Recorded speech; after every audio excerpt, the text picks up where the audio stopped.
অসংখ্য আত্মীয় স্বজন, রক্তের সম্পর্কের মানুষ, কাছের মানুষের দরকার হয় না। যদি মনের মতো একজন মানুষ জীবনে থাকে, জীবনটা অনেক বেশি সুন্দর হয়ে যায়। তবে সেই একজন মানুষই বা আমাদের কজনের ভাগ্যে জোটে বলো। হ্যালো এভরিওয়ান, আসসালামু আলাইকুম। কেমন আছো সবাই? আই হোপ ভালো আছো। আলহামদুলিল্লাহ, আমরাও ভালো আছি। সুরানিয়াস ব্লগ থেকে নিহা বলছি। সবাইকে স্বাগতম জানিয়ে আজকে ব্লগটা শুরু করলাম। সকাল থেকেই গ্রিন টি বানিয়েছি, জাস্ট একটু মিশিয়ে নিলাম যেহেতু এটা পাতা গ্রিন টি ছিল।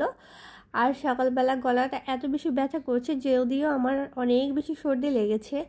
তোমরা আমার ভয়েসটা শুনে বুঝতে পেরেছো আমি একদমই ঠিক নেই, তবে ওষুধও খেতে পারছি না। যাই হোক, সব কিছু মিলিয়ে আলহামদুলিল্লাহ।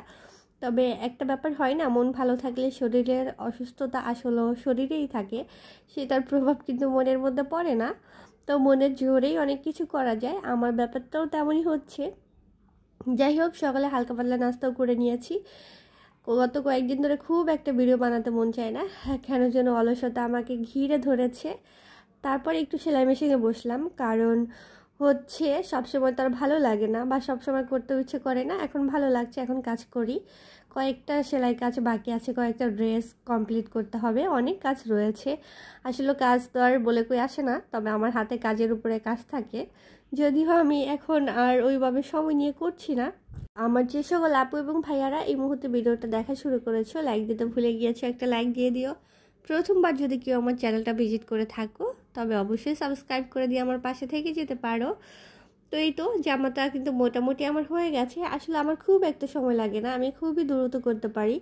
সেটা জামা হোক, সালোয়ার হোক, পেটিকোট হোক, যাই হোক না কেন। এটা হচ্ছে অনেকটা একটু ফ্রক স্টাইলের। অ্যাকচুয়ালি ফ্রক বলবো না, একটু মেক্সি টাইপের হয় না, বকি কুচি দিয়ে কিছু ড্রেস, ওই টাইপের করে বানিয়েছি। কারণ আমার হাজব্যান্ড হচ্ছে এই টাইপের ড্রেস পছন্দ করে, তো তার জন্য বেসিক্যালি বানানো, যেহেতু নিজে করতে পারি। আর প্রথমে যেটা বললাম, আমার খুব একটা সময় লাগে না, খুবই তাড়াতাড়ি করতে পারি। তবে এখানে আমি স্লো মোশন রেখেছি তোমাদের জন্য, যে সবসময়ই যে ফাস্ট করে দিলে মনে হয় খুব দ্রুত কাজ করছি, বিষয়টা একদমই তা না। বিষয়টা হচ্ছে ধীরে ধীরেই করতে হয় সব কাজ। তবে দেখা যায় ভিডিও এডিটিংয়ের সময় অনেক সময় ফাস্ট করে দেয়া হয়। প্রথমে যেমনটা বললাম, গত কয়েকদিন ধরে ভিডিও করতে একদমই ইচ্ছে করে না, তার জন্য দেখা যায় আমি কিন্তু লাস্ট 2-3 দিন ধরে ভিডিও আপলোড করছি না। আজকে ভাবলাম যতটুকু ভিডিও করেছি সেটাই তোমাদের সঙ্গে শেয়ার করে দেই। দেন হচ্ছে আগামীকাল থেকে অবশ্যই প্রপার ওয়েতে ভিডিও তোমাদের সঙ্গে আবার শেয়ার করবো ইনশাল্লাহ। এনিওয়েজ, গত কয়েকদিন তীব্র গরমের পরে আজকে কিন্তু বৃষ্টিও হয়েছে, একটু স্বস্তি লাগছে। আমার হাজব্যান্ড ডিউটিতে যতই ব্যস্ত থাকুক, আমাকে সে ফোন দিবেই অ্যাটলিস্ট খাওয়ার সময়গুলোতে আমি কি খেয়েছি, কেমন লাগছে, আমার ভালো আছে কি না।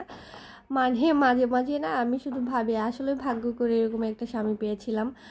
আমার লাইফে অনেক শুভাকাঙ্ক্ষী মানুষ রয়েছে, যারা শুধু মুখেই শুভাকাঙ্ক্ষী। অনেক আপন মানুষ রয়েছে যাদের দিয়ে আমি কখনোই সাহায্য তো পাইনি, উল্টা সাহায্য করেও তাদের মন পাইনি। সেগুলো আর নাই বলি, এই পৃথিবীতে আসলেও কেউ কারো না, একা এসেছি একাই যেতে হবে। হয়তোবা একটা ভালো সম্পর্ক, সুসম্পর্ক যদি থাকে আমাদের, ভালো লাগে, দিন শেষে মনে হয় যে না, আমার পাশে কেউ রয়েছে। তবে সেই চেষ্টা যদি বছরের পর বছর করে দিন শেষে ফলাফল শূন্যই হয়, শুধু মনেই হয় যে এটা শুধু ছিল আমার জায়গা থেকে, আমি দিয়েছি, খাইয়েছি, পরিয়েছি, সেই চেষ্টা যতটুকু সম্পর্ক ছিল, যখন দিলাম না, খাওয়ালাম না, তখন সম্পর্কগুলো নষ্ট হয়ে গেল। তাহলে আমি মনে করি ওটা কোনো সম্পর্কের মধ্যেই পড়ে না, আর সেই সম্পর্ক থেকে বের হয়ে আসা উচিত। একাকিত্ব জীবনটাকেই বেছে নেওয়া সব থেকে উত্তম। তবে আমার আশেপাশে আমি কাউকে পেয়েছি বা না পেয়েছি বা পাচ্ছি না, একটা সময় হয়তো পেয়েছিলাম, বাট এখন কাউকেই পাচ্ছি না। তবে আলহামদুলিল্লাহ, আমার সন্তান, আমার স্বামী, দুইটা মানুষ আল্লাহ আমাকে দিয়েছেন আমার মনের মতো। আমি করতে দেরি আছে, তা মানে আমি করি কিন্তু তারা ব্যথা পায়, বিষয়টা এমন। আমি যদি একটু অসুস্থ হই বা কোনো কারণে আমার শরীর খারাপ থাকে, আমার হাজব্যান্ড আমি হাঁটলেও ব্যথা পায়।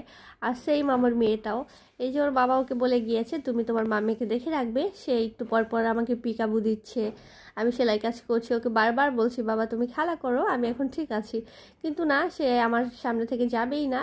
তার বাবা বলেছে মাম্মিকে দেখে রাখতে, মানে সে মাম্মিকে দেখেই রাখবে, মাম্মিকে জুস বানিয়ে দিবে, একটু পর পর পানি এনে দিবে। তো আমি বললাম যে বাবা তোমার জুস বানাতে হবে না, তুমি পারবে না, পানি এনে দিয়েছো, এটাই যথেষ্ট, তুমি এবার খেলা করো, মা তোমার জন্য একটু খিচুড়ি বানিয়ে দেই। যেহেতু বৃষ্টি হয়েছে, আর আমার ডাইনিংয়ের অবস্থা দেখো, সকাল থেকে খেয়ে টেয়ে সব কিছু এভাবে রেখে দিয়েছি ছড়িয়ে টড়িয়ে। এখন ডাইনিংটা গুছিয়ে নিব। আর মোটামুটি 2টা বেডরুম গুছিয়ে ফেলেছি, সব কাজই হয়ে গেছে, শুধু ডাইনিং এতটুকু বাকি আছে। ভাবলাম রান্নাটা বসিয়ে দিয়ে এই কাজটুকু করে নেই, তাহলে খুব তাড়াতাড়ি হয়ে যাবে, আমার আর প্যারা পোহাতে হবে না। ইদানিং বৃষ্টি হলে আমার প্রিন্সেস দৌড়ে আসবে, মামি একটু খুজবাত বানিয়ে দাও আর একটু কেপিস রান্না করে দাও। মানে কেপিস হচ্ছে মাংস আর খুজবাত তো বুঝতেই পেরেছো খিচুড়ি, আর পেঁয়াজ দিয়ে মজা করে খাবো। ওর এই কথাটা আমার এত বেশি ভালো লাগে। তো নিদির বাবা আবার ফোন দিয়ে বলেছে রাতে ভাত খাবে না। তো ভাবলাম আমাদের মামি এটাই যথেষ্ট, এর বেশি দরকার নেই। অ্যাকচুয়ালি আমাদের দাওয়াতও ছিল এক জায়গায়, তো বৃষ্টির কারণে যেতে পারিনি, তার জন্য দেখা যায় বেশি কিছু রান্না করা হয়নি। তো খিচুড়িটা তো বসিয়ে দিয়েছি, আর সঙ্গে আমি কয়েক পিস মাংস নিয়েছি, সেটা রান্না করব। অবশ্যই করে ফেলেছি অফ ক্যামেরায়, আর ভিডিও বানানো হয়নি। একসাথে নিয়েছি খাবারটা দুপুরের মামের। তো বাইরে যেহেতু বৃষ্টি হচ্ছে, একদম অন্ধকার হয়ে আছে, বুঝতেই পারছো তোমরা, একদমই লাইট নেই, আলো নেই। তো একবারে নিয়েছি একই প্লেটে। আর আমার বাচ্চা হচ্ছে পেঁয়াজ দিয়ে খাবারটা অনেক পছন্দ করে, যদিও আমি কাঁচা পেঁয়াজ একদমই খাই না। দুজনে মিলে দুপুরে খাবারটা খেয়ে নিয়েছি। বেসিক্যালি আমাদের দুজনের একসঙ্গেই দুপুরে খাবার খাওয়া হয়। দেন হচ্ছে বিকালে ঘুমিয়েছিলাম। ঘুম থেকে উঠে সন্ধ্যার আগ মুহূর্তে দেখো ওয়েদারটা কেমন মনে হচ্ছে, পুরো অন্ধকার হয়ে আছে চারপাশে, এত মেঘ জমেছে আকাশে। তবে এখনও কিন্তু মাগরিবের আজান দেয়নি, তবে দিয়ে দিবে। তার আগের মুহূর্তটা তোমাদের সঙ্গে একটু শেয়ার করলাম।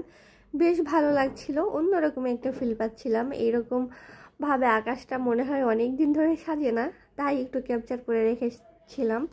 যদিও একটু সিক আছি, তেমন কোনো কিছুই করা হচ্ছে না বা কোথাও যাওয়া হচ্ছে না।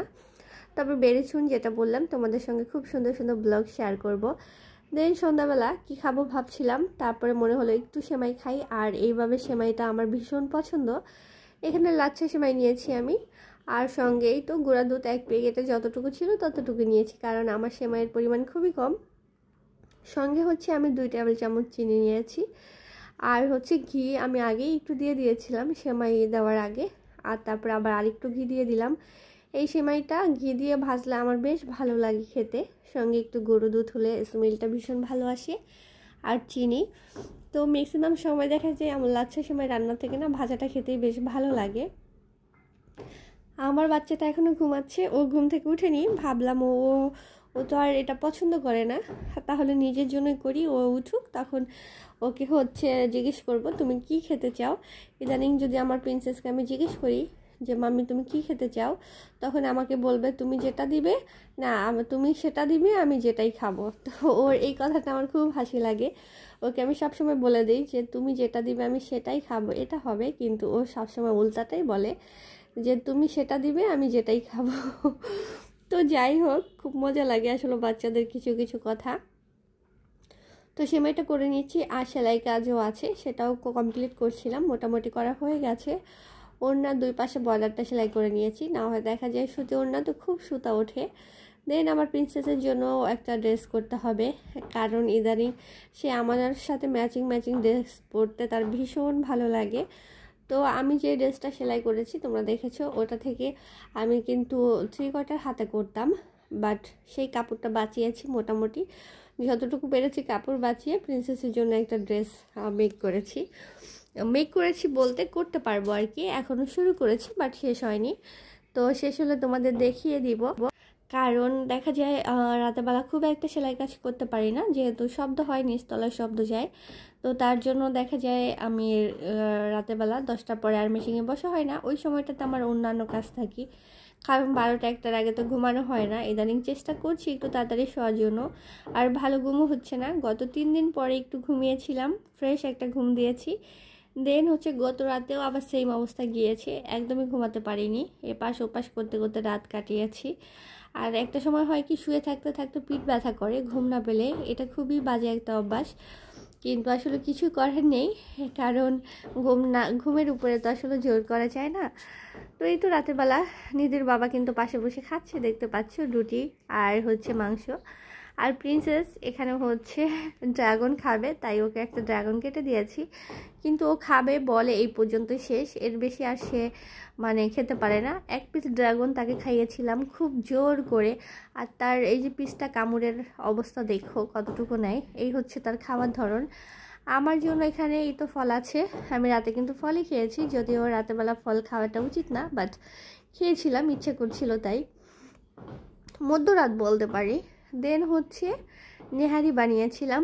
আর তোমরা কালার দেখে আবার কেউ ভয় পেও না, কারণ আমি যখন ভিডিওগুলো শ্যুট করছিলাম আমার ক্যামেরাটা একদম ঝাপসা ছিল, আমি খেয়াল করিনি যে একটু মুছে দিব, এই জন্য একদমই অস্পষ্ট আসছে সব কিছু। যাই হোক, আমি একদম সিম্পলি রান্না করেছিলাম নেহারিটা, তো হয়ে গেছে যেমনটা আসলে আমি ইদানিং কি বলবো না বলি সেইগুলো বাদ দিই, যেমন আসলে খেতে পারি তেমনই করেছি। আর এটা একটু স্যুপ টাইপের মতো করেছিলাম, বেশ ভালোই লেগেছিল আমাদের কাছে খেতে। নেহারির এই ঝোলটা খেতেই আমার বেশ ভালো লাগে, তার জন্য একটু বেশিও রেখেছিলাম। যাই হোক, আজকে ভিডিওটা কেমন হয়েছে, একদম ছোট্ট একটা ভিডিও শেয়ার করেছি, আই হোপ তোমাদের ভালো লেগেছে। যদি ভালো লেগে থাকে তাহলে লাইক কমেন্ট করো। সবাই ভালো থেকো, সুস্থ থেকো, আমাদের জন্য দোয়া করো। সবার জন্য শুভকামনা। আল্লাহ হাফেজ।